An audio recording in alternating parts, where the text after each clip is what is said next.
Welcome to my YouTube channel. अब है आया क्लासेस। चलिए दोस्तों, आज अगर हम बात करेंगे क्वेश्चन नंबर 2 के बारे में। 3.3 का क्वेश्चन नंबर 2। इससे पहले आप लोगों को क्वेश्चन हम सॉल्व करा चुके हैं। इसके बाद जो चैनल पे नया है वो चैनल को सब्सक्राइब कीजिए, लाइक कमेंट एंड शेयर कीजिए। अगर जो चैनल पे नया है वो वहाँ पीछा छूटा हुआ है तो वो जाके वहाँ से मैनेज कर लीजिए, या तो हमको कमेंट कीजिए, जो प्रॉब्लम होगा आप लोग को वो समझा दिया जाएगा। ओके, चलिए हम बात करते हैं अब 3.3 का क्वेश्चन नंबर 2 के बारे में।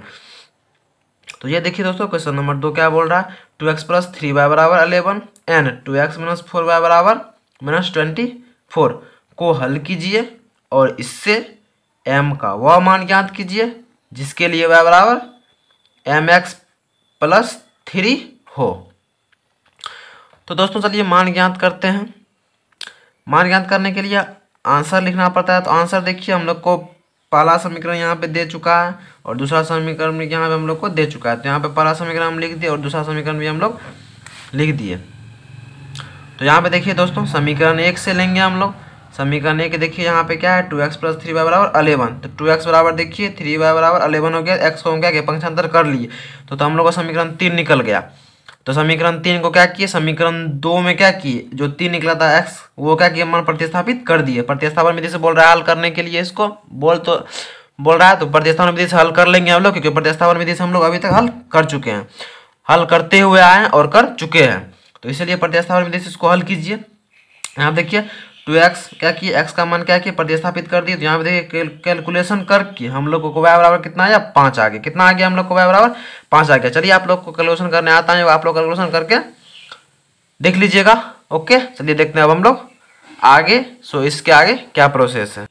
तो ये देखिए दोस्तों, समीकरण 3 में क्या करेंगे, अब समीकरण 3 में y का मान प्रतिस्थापित कर देंगे। समीकरण 3 में y का मान प्रतिस्थापित तब ना x का मान निकलेगा, और x y का मान निकल जाएगा तो क्या करेंगे, वो समीकरण जो दिया था m निकालने के लिए उस पर क्या करेंगे, पुट कर देंगे। तो आंसर हम लोग का निकल जाएगा। यहाँ देखिए x बराबर इतना हो गया, तो x बराबर हम लोग को -2 निकल गया। अब चलिए जो समीकरण हम लोग को दिया हुआ है उसे क्या करेंगे, पुट कर देंगे। चलिए यहाँ पे देखिए दोस्तों, y बराबर mx + 3 हो गया। तो देखिए y बराबर हम लोग को 5 निकला था, x बराबर -2 निकला, तो करके पुट करके हम लोग को m बराबर -1 आ गया। यही हम लोग को करना था। तो आप लोग को समझ में आ गया होगा। समझ में नहीं आता आप लोग कमेंट कीजिए, आप लोग को फिर से समझा देगा। चलिए आप देखते हैं क्वेश्चन नंबर 3। तो दोस्तों ये रहा क्वेश्चन नंबर 3 हम लोग का। यहाँ पे देखिए, निम्न समस्याओं में रेखिक समीकरण युग्म बनाइए और उनके हल प्रतिस्थापन विधि द्वारा ज्ञात कीजिए। तो देखिए, तो आप देखिए दोस्तों, समीकरण 1 है। समीकरण 1 में क्वेश्चन नंबर 1 है। क्वेश्चन नंबर 1 चलिए देखते हैं। क्वेश्चन नंबर 1 देखिए, दो संख्याओं का अंतर 26 है और एक संख्या दूसरी संख्या की तिगुनी है, तो उन्हें ज्ञात कीजिए। यहाँ पे देखिए दोस्तों, हम मान लिए, माना कि पहली संख्या x एवं दूसरी संख्या y। तो प्रश्न से तो पहली और दूसरी संख्या का योग क्या अंतर दिया हम लोग को, 26। तो x - y बराबर हम लोग को 26 पहला संख्या हम लोग का बन गया। चलिए अब देखते हैं दूसरा समीकरण। तो यह रहा दोस्तों पुनः प्रश्न से, x बराबर 3y बराबर समीकरण 2। ये समीकरण 2 बनेगा, क्योंकि दूसरी संख्या क्या बोल रहा था, पहली संख्या दूसरी संख्या से कितना अधिक है, 3 अधिक है। तो वही देखिए यहाँ पे लिखे हैं हम लोग x बराबर 3y। ये कैसे हुआ आप लोग को हम बार बार समझा चुके हैं इसके बारे में। चलिए अब देखते हैं समीकरण हम लोग कितना प्राप्त हुआ, x - y बराबर 26 और x बराबर 3y। समीकरण 1 समीकरण 2 आप लोग को हम बता चुके हैं। समीकरण 2 ये रहा और समीकरण 1 आप लोग इससे पहले बता चुके हैं। तो अब क्या करेंगे, पुट कर देंगे मान। आप देखिए समीकरण 1 में 2 का मान, समीकरण 1 में क्या 2 का मान प्रतिस्थापित करने पर, तो x - y बराबर 26। तो x बराबर दिया हुआ था यहाँ पे देखिए हम लोग को, x बराबर देखिए 3y, समीकरण 2 है। तो 2 क्या कर रहे हैं, एक में समीकरण 2 को प्रतिस्थापित कर रहे हैं, मतलब रख रहे हैं। तो 3y बराबर देखिए इतना हो गया। तो y बराबर हम लोग को 13, कैलकुलेशन आप लोग को आता ही होगा। चलिए अब आगे देखते हैं। यहाँ पे देखिए समीकरण 2 में फिर y का मान प्रतिस्थापित करेंगे, इसलिए तब x का मान हम लोग को, y का मान निकल गया था, अब x का मान निकलेगा। तो देखिए x बराबर 3y, तो x बराबर हम लोग को 39 निकल गया। देखिए अतः पहली संख्या x 39 एवं दूसरी संख्या जिसको y मानते वो निकला हम लोग को 13। तो हम लोग का x बराबर 39 और y बराबर 13। आप लोग को समझ में आ रहा होगा, हमको पता है आप लोग को समझ में आ रहा होगा। ओके, चलिए अब देखते हैं क्वेश्चन नंबर 2। 3 का जो क्वेश्चन है उसमें हम लोग को 6 क्वेश्चन है। आप लोग अभी 3 तक बताएंगे आप लोग को, उसके बाद 3 एक्स्ट्रा आप लोग को दे दिया जाएगा वीडियो। चलिए देखते हैं। यहाँ पे देखिए तो 3 का 2 समपूरक कोणों में बड़ा कोण छोटा कोण से 18 डिग्री अधिक है, तो उन्हें ज्ञात कीजिए। तो आप लोग को पता होगा समपूरक कोण जो है ना वो 180 डिग्री का होता है, उसका योग क्या होता है, 180 डिग्री होता है। तो पहले मान लिए हम लोग, माना कि समपूरक कोण में बड़ा कोण x एवं छोटा कोण y है। प्रश्न से x प्लस वाई बराबर 180 डिग्री। यहाँ पे देखिए दो समपूरक कोणों में, समपूरक कोण का ये 180 डिग्री होता है, पहले वो लिखना पड़ेगा। हम लोग माने यहाँ पे बड़ा कोण है छोटा, तो उसमें भी बड़ा कोण छोटा कोण होता है। तो हम देखिए x प्लस वाई बराबर 180 डिग्री हो गया। अब पुनः प्रश्न से बोल रहा है। प्रश्न में देखिए क्या दिया था, आप लोग को पढ़े होंगे प्रश्न, बड़ा कोण छोटा कोण से कितना 18 डिग्री अधिक। तो यहाँ पे लोग लिखे हैं, तो आप लोग को ये 100 बार बता चुके हैं। तो ये कैसे हो रहा है और कैसे हुआ आप लोग को समझा चुके हैं। अब तो आप जब 3.1 बता रहे थे उसमें भी समझाया, 3.2 बताया उसमें भी आप लोग को समझाए हुए थे। चलिए उदाहरण बताया उसमें भी आप लोग को समझाए हुए थे ये कैसे हो जाता है। चलिए अब आगे चलते हैं। आगे देखिए समीकरण 2 में, समीकरण 2 का मान समीकरण क्या है, 1 में प्रतिस्थापित करने पर तो x प्लस वाई बराबर 180 डिग्री। तो समीकरण 2 में क्या किए, समीकरण 1 का मान प्रतिस्थापित कर वाई प्लस 18 बराबर समीकरण कितना हम सॉल्व करके हम लोग को वाई बराबर 81 आ गया। तो 81 आ गया, तो आप लोग को सॉल्व करने आता होगा। चलिए अब आगे देखते हैं। देखिए समीकरण 2 में y का मान प्रतिस्थापित करने पर तो x बराबर देखिए 99 आ गया हम लोग का।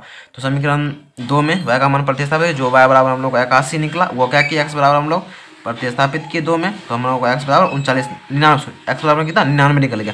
तो अतः बड़ा कोण x बराबर 99 एवं छोटा कोण y बराबर 81। तो हम लोग को ये आंसर हम लोग को निकालना था। चलिए अब देखते हैं क्वेश्चन नंबर 3। तो दोस्तों ये रहा हम लोग का क्वेश्चन नंबर 3। देखिए एक क्रिकेट टीम के कोच ने 7 बल्ले तथा 6 गेंदे 3800 रुपया में खरीदी।